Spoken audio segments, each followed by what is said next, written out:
Tujuan seseorang atau kelompok mendirikan sebuah bisnis bertujuan untuk mendapatkan keuntungan. Kita akan membahas satu bisnis yang menarik, yaitu bisnis di industri film dewasa atau film porno. Kita tahu bahwa film yang mereka buat bisa diakses oleh siapa aja secara gratis. Ya, gratis. Kalian bisa mengaksesnya secara gratis tanpa harus membayarnya sepeser pun. Pertanyaannya, terus keuntungan mereka dari mana? Atau malah sebaliknya, mereka sengaja memberikan itu secara gratis sebagai salah satu strategis bisnis mereka. Mari kita bahas semuanya secara tuntas. Selamat datang di Documentary by Bagus.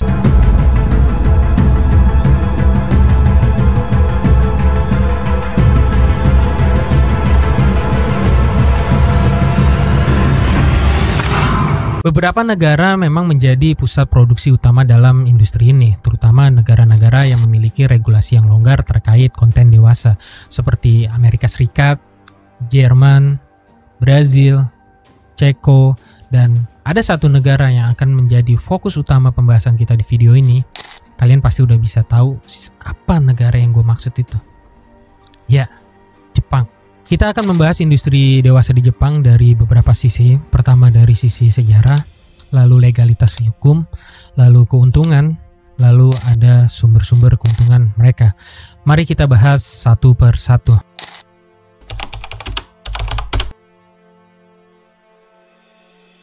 Jepang memiliki sejarah yang panjang untuk perkembangan industri dewasa mereka. Gua membagi sejarah tersebut menjadi 4 era yang menurut gua pada era-era tersebut yang berpengaruh besar untuk perkembangan industri dewasa di Jepang sampai saat ini. Pertama ada di era Kaisar Edo, lalu era Kaisar Meiji, lalu ada di era Pink Film, dan yang terakhir era Revolusi AF. Mari kita bahas satu per satu. Era ini berlangsung dari tahun 1603 hingga 1868. Pada era ini, produk dewasa yang beredar di masyarakat bernama sunga. Sunga ini merupakan karya seni lukis yang menggunakan papan kayu atau gulungan kertas sebagai media lukis mereka. Lukisan sunga ini bukan lukisan biasa karena lukisan ini berfokus terhadap gambar-gambar adegan dewasa, percintaan, dan lain-lain. Pada era ini, ada seorang seniman sunga yang sangat terkenal bernama Katsushika Hokusai. Beliau memiliki sebuah karya seni sunga yang sangat terkenal dan diberi judul The Dream of the Fisherman Wife. Era ini berlangsung dari tahun 1868 hingga 1912 dan bisa dibilang udah mulai agak modern untuk produk dewasa yang beredar. Tapi sunga masih tetap ada pada era ini, cuma kali ini udah nambahin variasi kayak novel dewasa dan foto-foto dewasa. Yang menariknya di era ini mulai diberlakukannya sistem sensor untuk beberapa produk, termasuk produk dewasa ini. Kita pernah dengar pepatah bahwa peraturan dibuat untuk dilanggar, dan benar aja, meski udah disuruh disensor, masih ada aja yang menjual produk dewasa tanpa disensor. Era ini berlangsung dari tahun 1960 hingga 1980 dan teknologi pada era ini mulai makin canggih karena produk dewasa yang beredar udah berbentuk video. Pink Film ini biasanya diputar di bioskop-bioskop tertentu aja. Di Jepang itu ada beberapa bioskop, tapi nggak semua bioskop bisa muterin film ini. Pada era ini ada seorang sutradara yang terkenal bernama Koji Wakamatsu dan diberi gelar sebagai The Godfather of Pink Cinema. Dan pemeran dewasa yang terkenal pada era ini bernama Naomi Tani. Era ini berlangsung dari tahun 1980 hingga 1990 dan pada era ini merupakan era yang paling krusial karena dari era inilah perkembangan industri dewasa di Jepang makin besar sampai saat ini.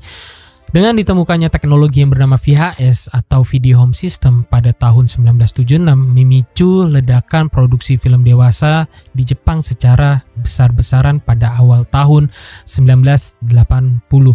Buat kalian yang nggak tahu VHS itu kayak VCD aja, bisa muterin video di rumah. Yang beda itu cuma di format medianya aja.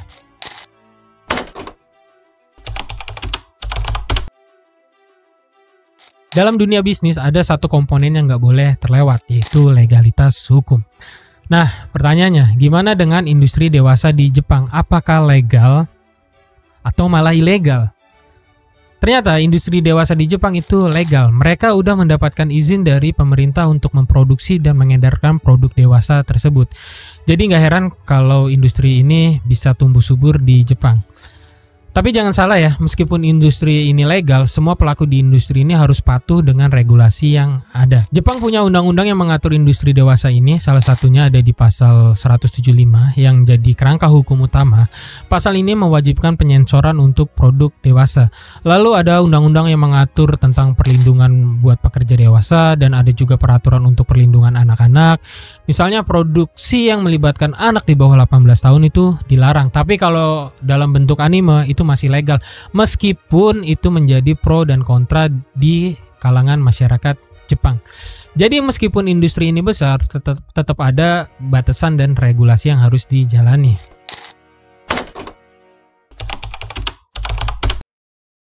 Regulasi yang jelas dan tegas bikin industri dewasa di Jepang semakin berkembang pesat. Mereka bisa meraup keuntungan yang super fantastis di industri ini. Bukan cuma ke pelaku usahanya doang, tapi negara juga kecipratan untung lewat pajak yang mereka tarik tiap tahunnya. Pertanyaannya sekarang, berapa besar cuan yang mereka kantongi tiap tahunnya? Dari data yang gue dapat, cuan di industri ini tiap tahunnya bisa tembus di angka 6,5 triliun sampai 10 triliun rupiah. Kalau kita ambil yang paling gede di angka 10 triliun rupiah dan pajak hiburan sebesar 30% yang dipatok pemerintah Jepang, negara bisa ngantongin 3 triliun rupiah dari pajak tersebut.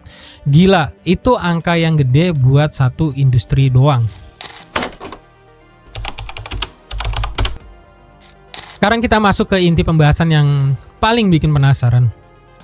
Kok bisa mereka ngantongin cuan segede itu? Padahal video mereka produksi bisa diakses oleh siapa aja secara gratis.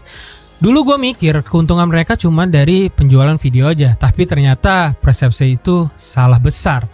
Ternyata ada banyak sumber-sumber cuan yang mereka bisa dapetin, bukan cuma dari penjualan video aja. Beberapa sumbernya yaitu yang sudah pasti dari penjualan video dalam bentuk fisik maupun digital, lalu ada dari membership atau langganan eksklusif, lalu ada dari merchandise, lalu ada dari acara meet and greet, dari monetisasi iklan, dan yang terakhir dari sponsorship. Ternyata sumber cuan mereka itu banyak banget. Kita akan bahas satu persatu dari setiap sumber-sumber tersebut.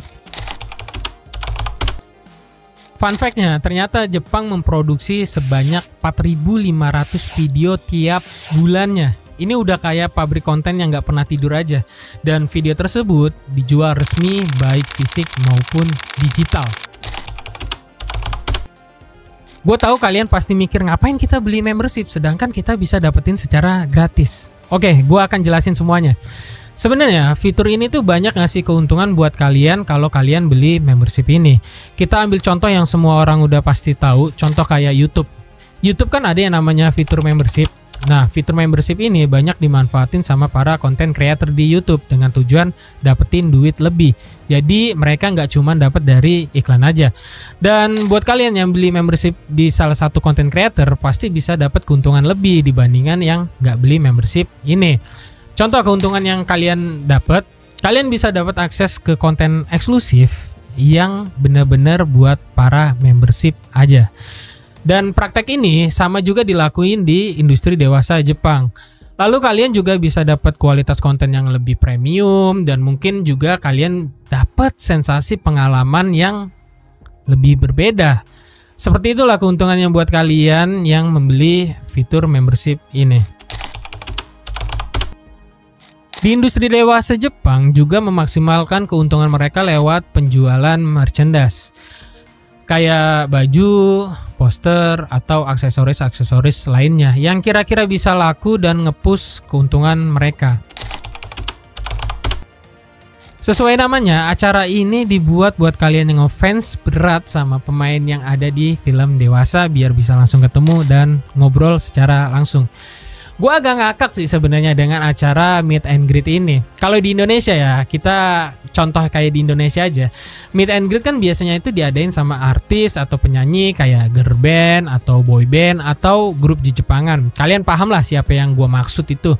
Biasanya kalau di acara meet and greet yang ada di Indonesia, tujuannya itu biar bisa ketemu sama idola kita. Kayak buat ajak foto bareng, ngobrol bareng, bisa salaman langsung. Ya kayak gitu aja lah. Menurut gue itu kayak ya normal-normal aja lah. Tapi pikiran gue agak mentok sama acara meet and greet yang diadain sama manajemen pembuat film dewasa. Bayangin kalian ngefans banget sama salah satu pemain film dewasa. Terus kalian ikut meet and greet biar bisa ketemu. Pertanyaan gue cuma satu. Lu mau ngapain kalau udah ketemu? Kalian pasti udah paham lah sama istilah ini, apalagi kalian pengguna YouTube. Monetisasi iklan itu intinya setiap kalian nonton video mereka dan muncul iklan, ya udah kalian baru aja nyumbang cuan buat mereka, tanpa sadar kalian itu bagian donatur untuk mereka. Kalian juga pasti udah tahu maksud dari sponsorship. Brand masuk, promosi jalan, cuan makin banyak masuk ke kantong pengusaha di industri dewasa ini. Inti dari pembahasan ini yang gua dapat adalah gratis buat kalian bukan berarti rugi buat mereka. Cuan ngalir dari segala arah buat mereka meskipun video mereka buat dapat diakses secara gratis. Dan sampai detik ini, industri ini masih menghasilkan cuan yang fantastis. Gua Bagus, gua izin undur diri. Ciao.